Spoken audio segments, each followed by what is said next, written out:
tell you, we are really excited to have this fellow on because the last year or so, he has exploded on the scene with FOX19 television. And he's also worked at other TV stations around the country. And he just absolutely knocks it out of the park on pro-Second Amendment stuff, on covering how Ron Paul and the Liberty Movement were shafted by the Republican establishment. He got an interview with President Obama last week that we're going to play a clip of later, where he really nails him down on the NDAA and secret arrest of American citizens. That, by the way, a federal court 2 days ago did a permanent injunction. Of course, we had Chris Hedges on, the Pulitzer Prize-winning journalist who was part of that suit. Now Obama is appealing to the Supreme Court. He also has looked at some of the anomalies of the shootings there in Colorado. So basically, he's like a professional, focused, kind of new style Alex Jones, which I love. We need more people that have courage, and I think this guy's going places. Let me tell you, because he's got it all, and it is so exciting to see reporters like this. Now, I'll say this. I remember Bill O'Reilly on Fox Television 13 years ago interviewing people like Tony Brown about the Illuminati and the New World Order, and I saw him on Extra, was it Hard Copy, 20-something years ago. We have the tape, we played it, exposing how the government and E. Howard Hunt basically killed JFK. So I hope that Ben Swann, if he ends up on national television, doesn't turn over to the dark side like Bill O'Reilly. But I got to tell you, it's just great to have him on, and I know there's other people out there. In fact, if you're a radio listener, if you could see him, we bring him up on Skype, you know who I'm talking about. But in a few minutes, we'll play some clips, and you'll know who we're talking about. But Ben, it is great to have you on with us here today. Alex, thanks for having me on. I appreciate it. So tell us about your awakening. I mean, how they allow you in mainstream television to tell the truth. You know, a lot of people are asking that question and how we get to cover the things that we do. And I'm really blessed. I work at a TV station that is not owned by Fox. We're a Fox affiliate. And because of that, a lot of people assume that we're owned by Fox. We're not. We're owned by Raycom Media. And I work for guys who are just interested in getting out factual information. And so we've had a tremendous response. I think the response that we've gotten from people has been just beyond expectation, far above and beyond expectation. And people are really hungry for it. They're hungry for someone who will look beyond, the typical mainstream narrative. And obviously, I mean, this is no surprise to you because clearly, the issue with alternative media is it is growing so fast right now versus what's happening with national media or mainstream media, which is essentially dying right now. And there's a reason for that. I mean, people have already heard all these same types of narratives before, and they're tired of them, and they're moving beyond them. And so we're fortunate to be kind of the bridge, I think, between alternative media and mainstream media. By the way, I should add, they give you leeway because you have won both the Edward R. Murrow Award and 2 Emmys that you got, I guess, reporting from Texas. Right. So I mean, you are quite the journalist. And so you're actually really doing real research. It's amazing. And again, mainstream media would still be dominant if people like you were on the national scene. How long have you been there in Cincinnati? For about a year and a half, just a little over a year and a half. And about 2 to 3 months after I came to this station, we had this idea that we were going to try something different because it was time to kind of rebrand ourselves a little bit. And we moved towards a balanced news brand. Which, again, sounds very much like the Fox brand. And so there are advantages to that, but then there are some disadvantages because there are some people who go into it automatically thinking, well, you're just, little mini Fox News. And part of the goal of that balanced brand was to do this segment called Reality Check, where we look beyond headlines and actually hold politicians accountable. I'm not sure my bosses realized how accountable we were going to hold them, but so far they've been extremely supportive of it. And we're doing our best to get out there and get to the facts. How did you get the Obama interview? And then give us some of the behind the scenes. We're going to play a clip of it in a moment. But I mean, pretty amazing. Out of a sea of journalists and so-called mainstream media, no one will ever ask him a hard question. We know now for the first time ever, they're vetting the questions beforehand. They're in the press briefing room. And also when Obama goes out and gives official press conferences, you obviously got off script there and actually did your job. Well, you know, with the Obama interview, and it's pretty simple. I mean, he's been very good about doing these interviews with local media everywhere he goes. And it's actually a very good strategy because what you wind up having are reporters who will go out and ask a number of questions. Typically, they're locally focused. So in the case of Ohio, they'll ask about the auto industry. They're going to ask about jobs in Ohio, the economy, which is actually doing better than in a lot of places in the nation. And so it's really a good place for him to do those interviews. But he does them everywhere. And we were just next on the list. And as we went down the list and they gave us the call and said, you know, send somebody up, and it was us.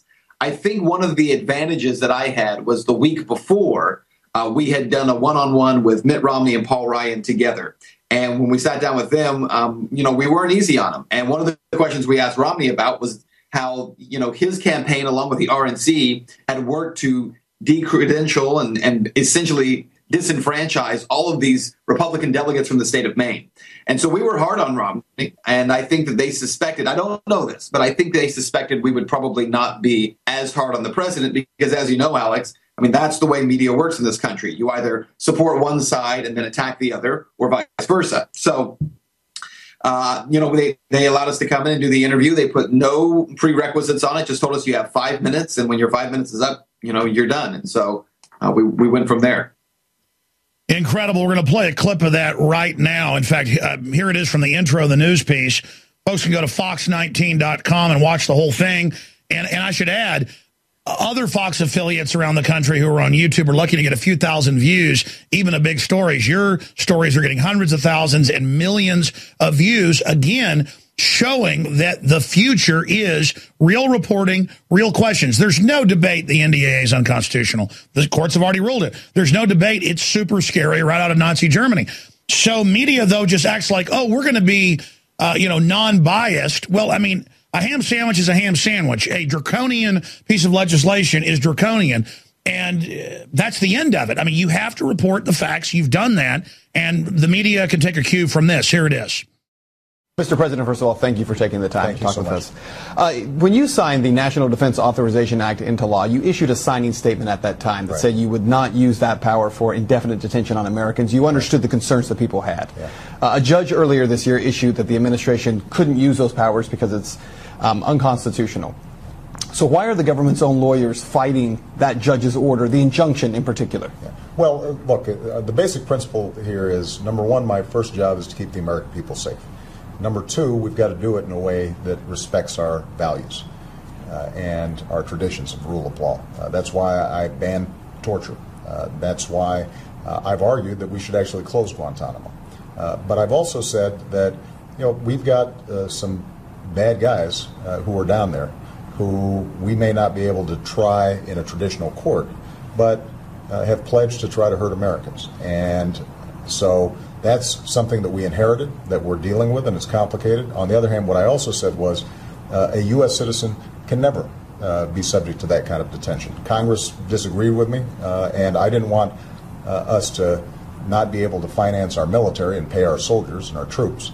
So I signed the bill, but what I also said was, look, that I'm never going to use this power, and you know, what I would suspect is that the courts are going to agree with us over the long term that that is not something that you can use when it comes to U.S. citizens. Well, let me ask you then also about the so-called presidential kill list that's gotten a lot of attention, and this list of folks who have been targeted for assassination. Right. And on that list have been U.S. citizens who have not been afforded trial, including Anwar al-Awlaki. All right, let's stop right there. How do you, as president, or any president for that matter... Yeah, we've got Anwar al-Awlaki, who dined secretly at the Pentagon. We've got all that going on. And we've got the fact that Obama, it turns out, demanded that it be added to the bill, the indefinite detention of Americans. And he's got his Justice Department fighting to defend the legislation of the NDAA and his signing of it. And then he just sat there, Ben, and told you that, oh, he knew that the courts would overturn it. I mean, that makes Bill Clinton look like he's honest. Well, you know, look, this story, especially on the kill list, has gotten so much attention nationally, and to the point where it was picked up by The Atlantic and Huffington Post and a lot of liberal, even the UK Guardian, liberal publications ran that interview. And it was really interesting to me to go through and to read the comment section. Not so much what they were writing, but the comment section afterward. There were a couple of things that were very interesting there, because as I think you alluded to a minute ago, we're not really breaking ground here in terms of those questions. I mean, those questions are not conspiratorial. They're not, these kind of off in the weeds questions. This is stuff that's pretty much out there, and it's pretty easy to find. Any reporter can find it. The discussion on the NDAA or the kill list or the situation with Awolaki. The problem is, I believe the problem really stems from the fact that media won't talk about these things because it does require some real effort to dig into it. I got a couple of interviews with reporters who asked me about it. Why would you ask those questions? And how could you even ask that? I mean, how would you even have the background on it? Well, because we've been covering it for a year. We've covered all of these issues. You mentioned about the Obama administration asking for it. We've covered extensively that statement by Carl Levin. All the Senate say. I tell you what, stay there. Stay there. We're going to come right back after break and continue. Yeah, the Senator, Carl Levin, and others came out and said, hey, don't blame us for this. You asked for this, and then they released the letter. I mean, the whole time Obama says, I don't want it, and then he says, don't worry, I'll veto it, so opposition can't form. Back live, we've got Ben Swann. He reports for FOX19 out of Cincinnati, Ohio, and every week makes national news because he covers hardcore issues and does his research. And I think you were alluding before we went to break there, Ben, that the media kind of comes to you and is like, how do you know this? How do you? It's almost like you're reading a book. That's weird. I've had other media ask me questions like, how do you know all this stuff? And I'm like, well, I'm into the news. I'm into the information. So elaborate on that. And then, continue on the point you were getting into with Obama saying, well, I knew courts would overthrow it, when it turns out he was the one, his White House, demanding that the indefinite detention for citizens be in there. You're right. Well, absolutely. And let me just comment on that second part first, because you'll notice in the interview that we did with him, you got 5 minutes, so there's not a whole lot of time. If you want to fight over one subject, you're not going to get much else in there.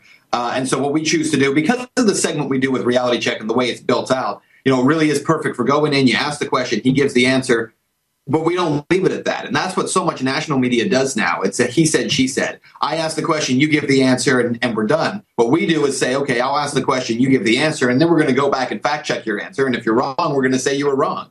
And if you're not being honest, we're going to say you're not being honest. So what we saw in that case is he never directly addresses the second part of my question, which was, why are your own lawyers fighting that injunction, which, of course, as you just mentioned, that question's now dated because as of yesterday, they're now fighting the overall striking down of the indefinite detention clause, and they are appealing that ruling. So if the president is honest when he says, we always knew it would be struck down, we believed that it would go to the courts, we believe the courts would side with us, show me how that's siding with you if you're the one fighting it. Regardless, as you mentioned a minute ago with media, people keep asking, well, how do you know all this stuff? And really, there are two things. Number one is, as you mentioned, you just have to do a little bit of research, and there's so much of this stuff out there. And again, it's because of the internet. It's because of alternative media. And also, look, listen, I've got brilliant people who follow me on Facebook, on Twitter. I mean, the people who I call themselves followers or fans, that's the term that Facebook uses, right? I'm fans of theirs. I'm a huge fan of theirs because they're so smart and they have so much information and they just constantly are feeding back into me a lot of information and what's going on in the world. And did you know this? And did you know this? And I feel like they've been helping me to gain an education because there's so much stuff out there and they're just helping to draw it all in. Well said, man. I tell you, it is so refreshing, Ben, to see somebody professionally get up there and I told Chris Hedges this last week because I'm not liberal or conservative. I'm just about truth and justice and freedom because I love my wife and my children and I want a future. It's refreshing to have somebody like Chris Hedges out there fighting the NDAA with his lawsuit and winning. And it's refreshing to see somebody like you, well-spoken, focused, handsome, getting the word out and reaching millions from one little TV station because it gives me hope that there are going to be other people out there that can do a better job than I can. That's what I told Chris Hedges. I mean, we all have our own tools in the fight for liberty. It's great. Now I'm wondering who else is going to step up? Who else is going to take action? Because all that evil needs to flourish is that good men and women do nothing. And so I salute what you're doing. And the point you make about what your listeners and viewers are saying, following the points they give you. It's incredible data. It's like the comments under the stories you were alluding to, the amazing points they're making. And you see everywhere, whether it's a right-wing site or a left-wing site with those bias, the comments more and more aren't left-wing or right-wing. They're like, hey, we see through this. Right, right. Well, no, that's absolutely true. And what was exciting about, like, for instance, the Huffington Post is a good example. On the HuffPo article, if you read the comments, it was so interesting to hear people who are so used to this left-right paradigm that they couldn't even begin to fathom the idea. So their first complaint is, well, you're from a Fox station, so what you're asking the president about, you know, this kill list can't possibly be true. Secondly, it's the same people in many cases who wanted Bush tried as a war criminal, who want Cheney tried as a war criminal, who give Obama a pass on his kill list. And so it was really interesting. That dynamic was, they were really struggling through it. And then, of course, you know, I posted it on my social networking pages so that people could see it there, go there and comment. And what was exciting to me was some of our people, when I say our, I mean, you know, liberty-minded people, start writing on there. And actually, we're winning some arguments, and I think even winning over some people's minds, saying, look, you have to break through and shatter through that paradigm that says it's left versus right, Republican versus Democrat, because it's not. It's liberty versus oppression. That's what the real issue is. And I think people are beginning to see that. Wow, we're going to go to break. I have a long 18-minute segment coming up. I want to get into your favorite reports and what you're working on now, and then open the phones up for your fans all over the United States and worldwide that watch your reality check just as soon as it comes out. I know we do. And I remember seeing you about a year and a half ago. I'm like, man, this is something different. And then the reports just keep coming. And then in hindsight, they're so accurate. A breath of fresh air, folks. A breath of fresh air. Alex Jones here with a very important announcement for truth seekers. We've carried a lot of amazing films and books over the years on the online video bookstore at Infowars.com. And out of all the titles we've carried, one stands out because it is just so chillingly convincing. And that's Dreams from My Real Father by Joel Gilbert, available at Infowars.com. This film exposes the fraud that Obama is like nothing I've seen. If you want to know who Obama's real daddy is, this is the film for you. Don't forget, your purchase supports our broadcast and our growing media network. You'll also find at InfoWarsShop.com None Dare Call a Conspiracy by Gary Allen, the book that woke me up. We're also carrying Behind the Green Mask, UN Agenda 21 by Rosa Corey. This book is coffin nails to the globalist takeover. The Greater Good, the most professional and up-to-date film I've ever seen exposing the scourge that is vaccines. These titles and a lot more are all available at InfoWarsShop.com. He is an award-winning researcher, reporter, TV anchor. He anchors the news there on FOX19, FOX19.com in Cincinnati, Ohio. Working at other stations in Texas. He's won the Edward R. Murrow Award and 2 Emmys on his mantle. And he's a patriot. Very exciting. I want to get into some of his other stories here. Ben Swann, local Ohio reporter, grills Obama on kill list. Here's another one. Reality check. Is the embassy attack in Libya a clear example of blowback? Here's another one. Will the Libya attack shape American foreign policy moving forward? These are the important questions. He goes on, did RNC script the rule changes? Will that start a civil war in the Republican Party?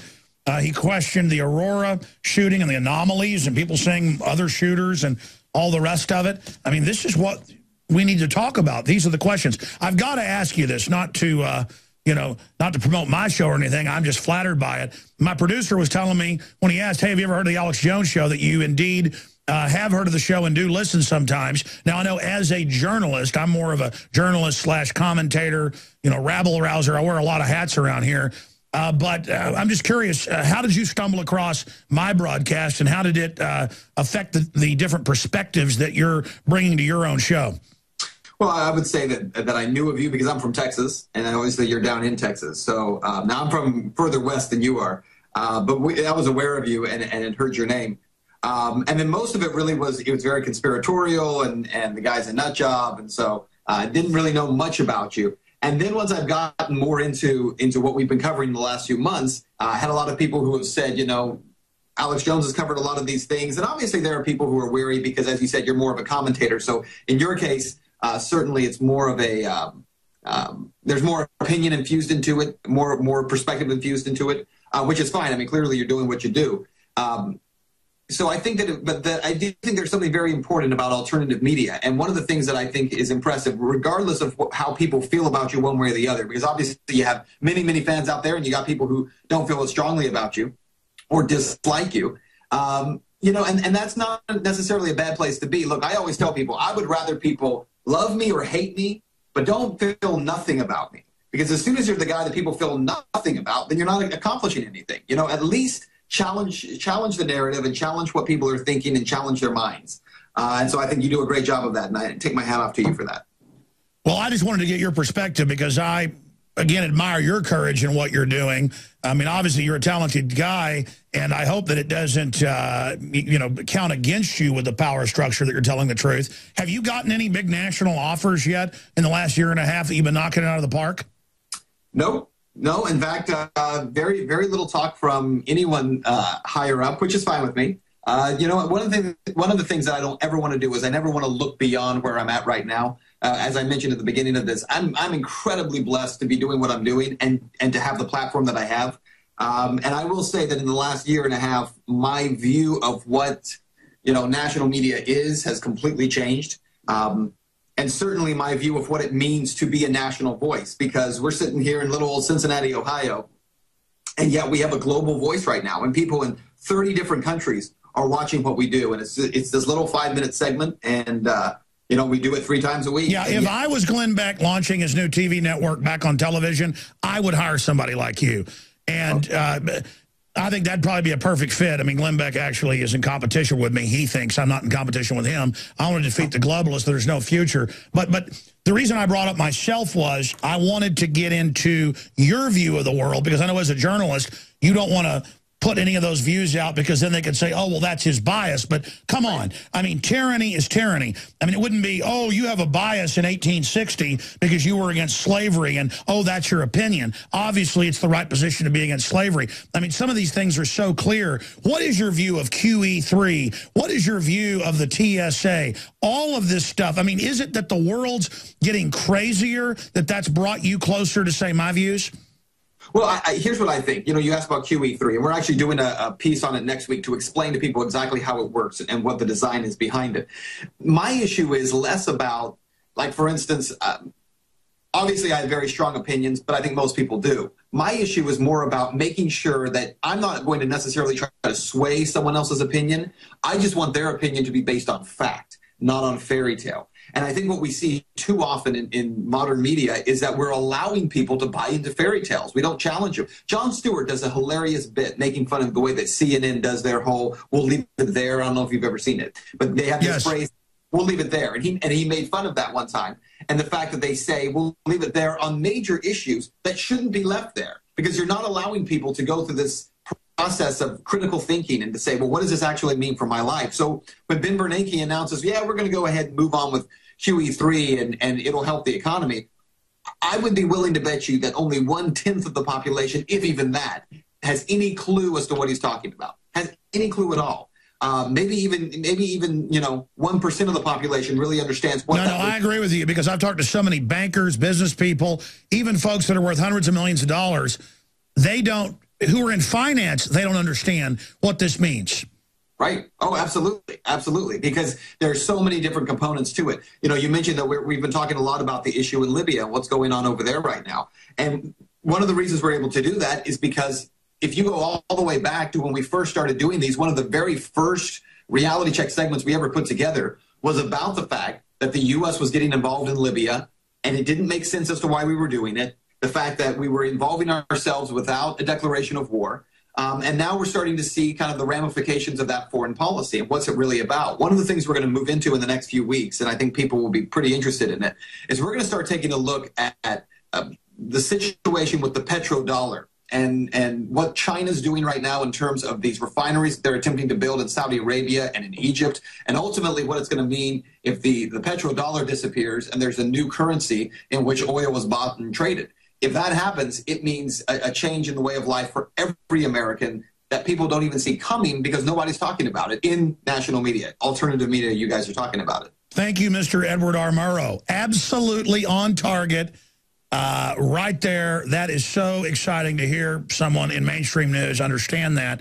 And the power structure knows this, but it's at a very high technocratic level. They're engineering this while moving their assets to China and other areas ahead of this seismic shift to bring in this global governance, this world government run by the private banks. How do I know that?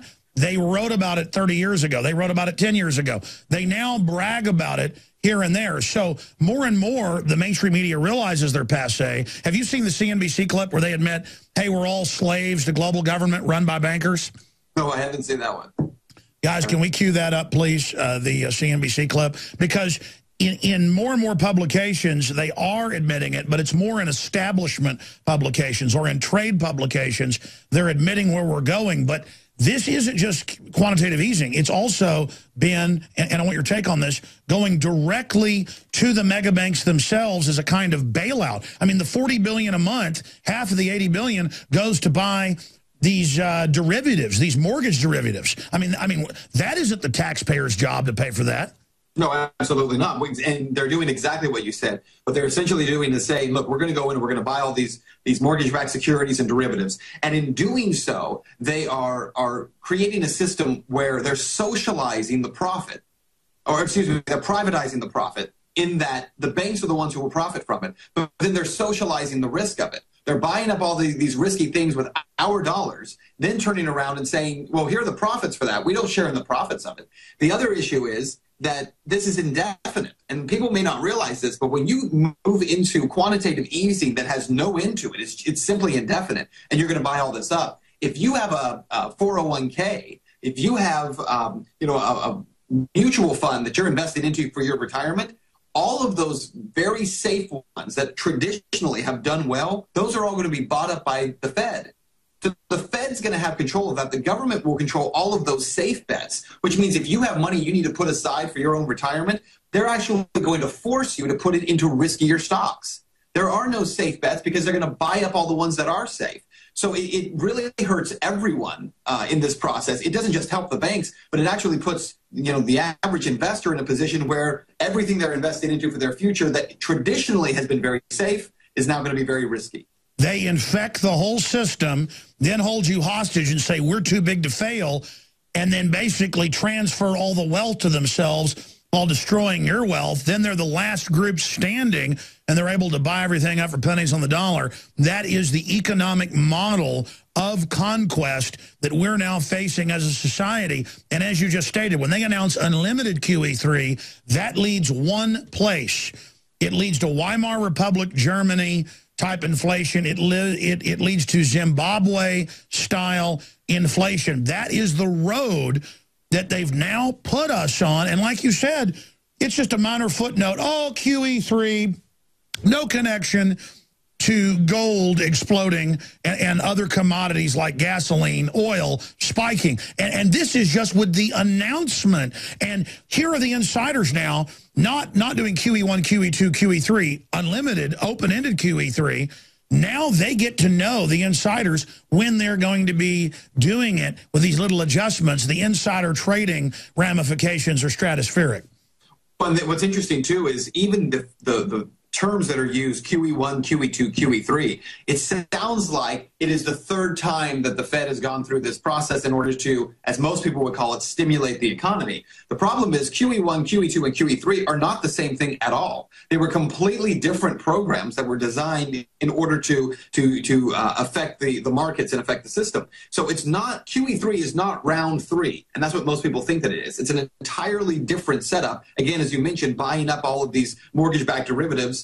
And as a result of that, I think most people have no idea. I think QE3, more stimulus, that means the government's going to put more money into the system. Well, that's good for everyone. And again, as you mentioned too, most financial channels and most financial reporters aren't even talking about it in any term that people can understand. But what you described right now about shifting all of this burden away from the banks themselves, putting the risk onto the taxpayer, buying up the safe bets, shifting their own money. This is all stuff that, when you say it, a lot of people would say, oh, it's Alex Jones, it's all conspiratorial. It's not a conspiracy at all in terms of being hidden. It's a conspiracy that's happening right out in the open, and anyone can find this information. They're just not bothering to do so. They're too busy worried about the fact that Jersey Shore's off at the end of the season. Well, exactly. And a lot of times I get up here and rant and rave because I'm genuinely upset. That tends to get people out of their trance to realize something's going on. And I kind of make it safe to talk about these things, and then others can start to cover it. So I think everybody, the Lord works in mysterious ways. That's why I'm excited to see you and others out there, exposing this in a really focused news style, because that will reach people out there who've kind of heard about this but think it's a conspiracy theory. And there you are with a whole news team behind you, able to lay all this out, and people can go again to fox19.com to find all your reports. They're also on YouTube. Before we go to some phone calls here and talk about some of the other reports you're working on right now, Ben Swann, award-winning reporter joining us right now. I wanted to ask you the question about your social media and things, some of your own private websites or things outside of the Fox side, if folks want to follow some of the things you're talking about off air. Yeah, they can go over to Facebook. We have a pretty strong Facebook page. It's facebook.com/Ben Swann Reality Check. That's the easiest way to find it. And Swann has two N's, so if you're not familiar with me, then you've got to put in BENSWANN, Reality Check. And then you can follow us on Twitter as well, and it's at FOX19 Ben Swann. So we're doing work on both of those sites. We don't really have much going on with Google Plus yet, but we're working on creating some circles there, create more discussion again, because as I mentioned, I mean, I'm a huge fan of the people who follow me, and I just feel like those are the folks, so many of them are so smart and savvy, and they know what's going on. They're awake is the term I would use for them. And when you get around people who are awake, it energizes you and it keeps you going. That's what's happened. Well, I've seen your sites. It's basically, it's liberty lovers. It's my listeners. It's your listeners. It's people that understand what's happening and who are breaking down the left-right paradigm and saying, hey, it's about liberty. Now, the Democrats just so happen to be, absolute tyrants. The Republicans, same ball of wax. I tend to agree with the Republicans more because on the surface they say they're pro-gun and things like that. But again, at the very top, you see with somebody like Obama and Romney, past the rhetoric, there's almost no difference. What's your take on that? Oh, absolutely. I think you have to strain to find a real substantive difference between President Obama and Mitt Romney. And that's one reason why the two of them, I think, are going to really struggle when you get into this debate. The conventions were fascinating for folks who were kind of political watchers. The conventions were really interesting because the Republicans did such a poor job of shaping their message. Their message really wasn't about what they're going to change in the future. It was about how Obama had failed and he hadn't done enough, and they really pushed for this "we built it" kind of idea. Because they were using a play on words. But there really wasn't a vision for what they would do differently.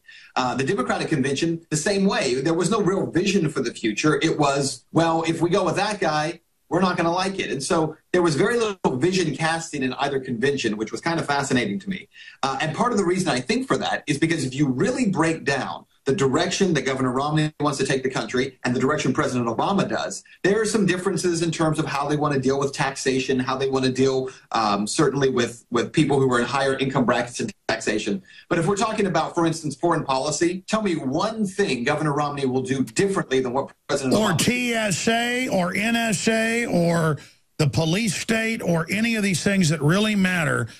It's like MapQuest plotting two different ways to go to the same destination. I mean, there's some changes in the route, but it goes the same place. Absolutely, because ultimately their view, and even when we talk about, you asked me about some of my own personal views. Look, I'm a journalist. I'm a constitutionalist. My personal view is that the Constitution, rule of law, is what our founders and framers designed. They knew that we should not be a democracy. People say all the time we're a democracy. It's one of my biggest pet peeves. We're not a democracy. We're a republic. We're a republic, absolutely. And the difference is vast. The republic is rule of law. Democracy is rule of mob. And so all you need is a +1 in a democracy in order to push through any crazy laws or rules. And rob the other 49%. It's two wolves and a sheep voting on what's for dinner. But again, that's terrorist talk according to the Homeland Security. Have you done a report yet on MIAC and Homeland Security reports saying veterans and gun owners are the terrorists? You know what? Some people have been sending me some of that information, and we are looking at doing something on that. All right, we're going to break. It's like constitutionalists. If you believe in the Constitution, you're a terrorist. Exactly. We're going to break. As usual, I've hogged the guests. We got loaded phone lines for you, but let me just add this here. DrudgeReport.com. It's also at Infowars.com. our story about the nuclear reactor also evacuated at the J.J. Pickles Center here in Austin, Texas. It's top red linked at the #1 website in the world, drudgereport.com. You can go there, and I'm glad that our servers are still staying up, because that'll probably send us about 3 million readers. Or is the site still up, Infowars.com? Top linked there.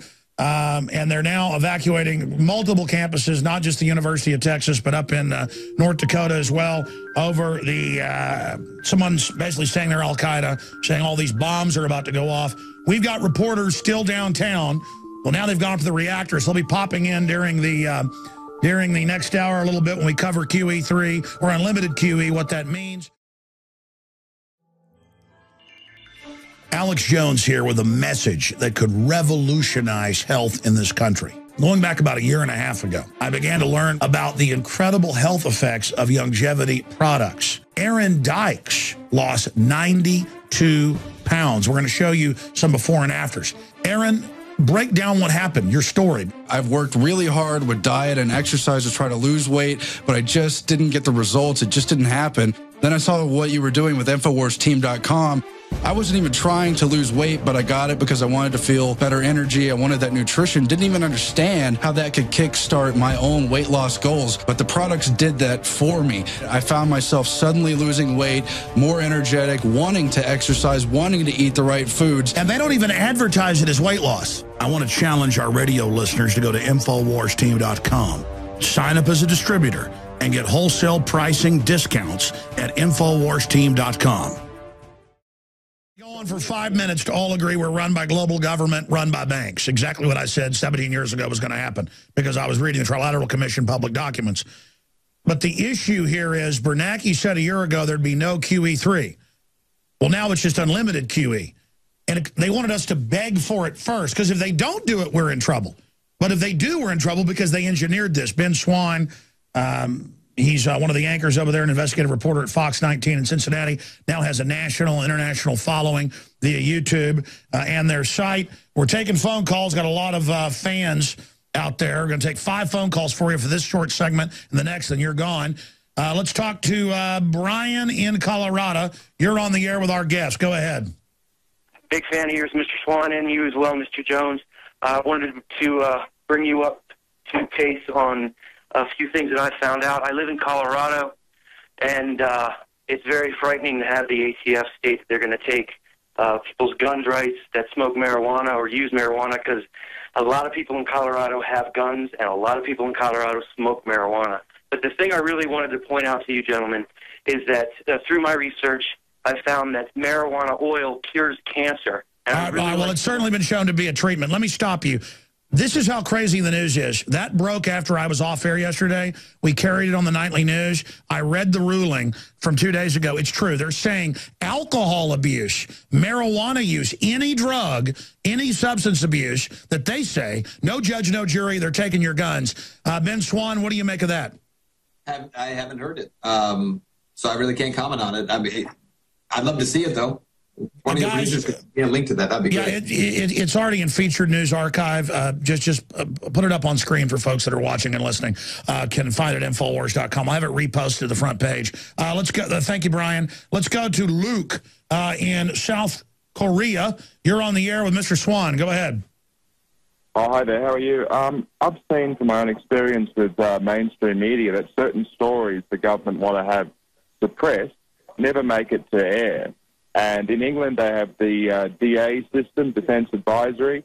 They've still got the legacy of that in Australia, and they're trying to reenact it as a voluntary system. Yeah, it's a D notice, absolutely. And they're trying to get that here. What's your question for Mr. Swann?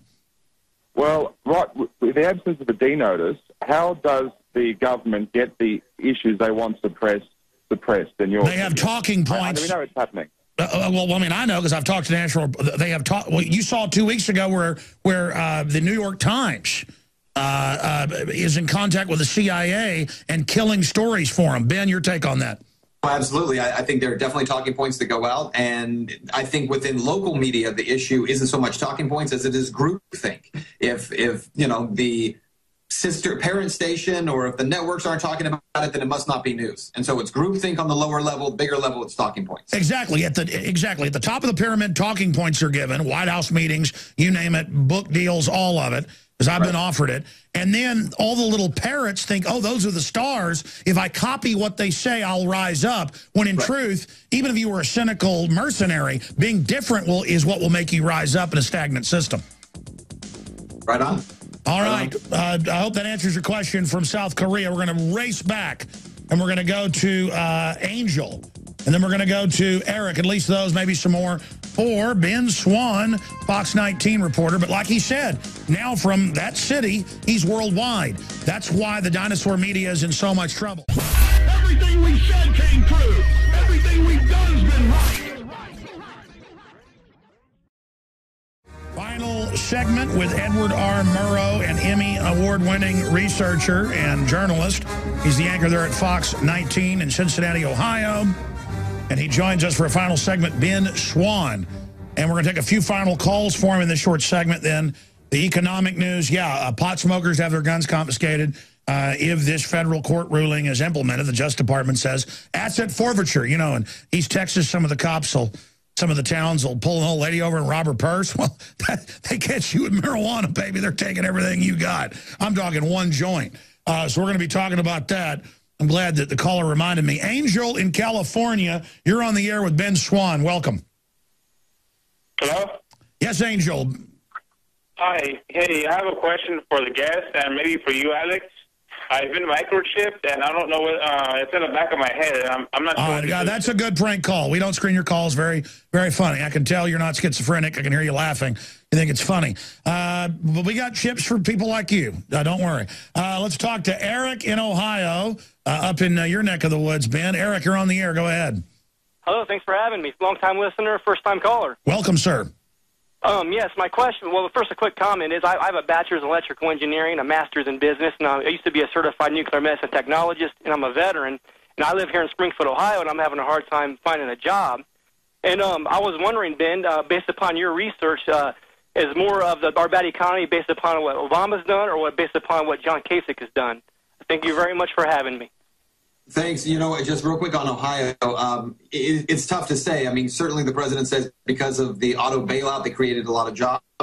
8 out of every 10 jobs in Ohio is connected somehow to the auto industry, so he definitely gets some credit for that. But then that big jobs board that the Governor Kasich put together obviously is helping as well. So it's probably a combination of the two. But even so, I mean, unemployment's still high. It's still at like 7.6%, but it's still lower than the national average. So for guys like you, I mean, it's not. Look, here's the deal, sir. People that have advanced degrees in technology, you'd have to move to China. I mean, to get a job, you've got to move where they're having a growing economy. We've been deindustrialized by policy and undercut by Indian and Chinese workers. And nothing against them. That's just part of the engineering. That's why it's so hard for you to get a job, okay? Oh, well, thank you very much, sir, and I just want some more clarity. Thank you, sir. God bless you. I think it was a good point that Ben made. Real fast, JR in Utah. Quick question. Only got a minute and a half left. Yes, thanks for having me. First-time listener to your show. Ben Swann, I've been following you for a little bit now, and I have a question for you. Do you have any concerns about, you know, the message and the facts that you're delivering, you know, to everybody? I mean, pretty much everywhere, you know, how you're bringing the truth out. Do you have any concerns about them shutting down your show and trying to silence you in any way? No, not really. I mean, right now, again, the support from people has been tremendous. As long as there's support, that's great. And, you know, we'll keep speaking the truth as long as they allow us to. But again, as long as the internet stays free, there's always a place to speak out. And that's the key to it, is you got to keep the internet free, because as long as it is, it challenges that national narrative. Alternative media is what's... there you go. And that's why they want cybersecurity. That's why old media is supporting web censorship, because they can't deal with the competition. Ben is a talented, smart guy. He could go anywhere, do a talk radio show, you name it, be successful. I could, because people want to hear the information. Absolutely hit the nail on the head. Well, I tell you, Ben, hearing you here freeform, not just on the news, I'm even more impressed. And we'll continue to follow everything you're doing over at Infowars.com and over at prisonplanet.tv, and I look forward to, from time to time, if you ever want to push something out national that you're not already pushing on your own show, or you want to supercharge something, give us a call, because I'd like to have you on every few months. Sounds good. Thanks, Alex. I appreciate it. Thank you, buddy. Have a great weekend coming up. Be safe. All right, there goes Ben Swann. Wow, that guy's going places. If we have any freedom left. If the web stays open and free, that guy's going places. He's already gone somewhere, standing up for liberty. Very exciting. Love to see up-and-comers like that. Visit Infowars.com and PrisonPlanet.com. When you're on the site, you can also tune in 24 hours a day to my daily radio broadcast. There's also a free iPhone app to listen to the syndicated radio show when and where you want.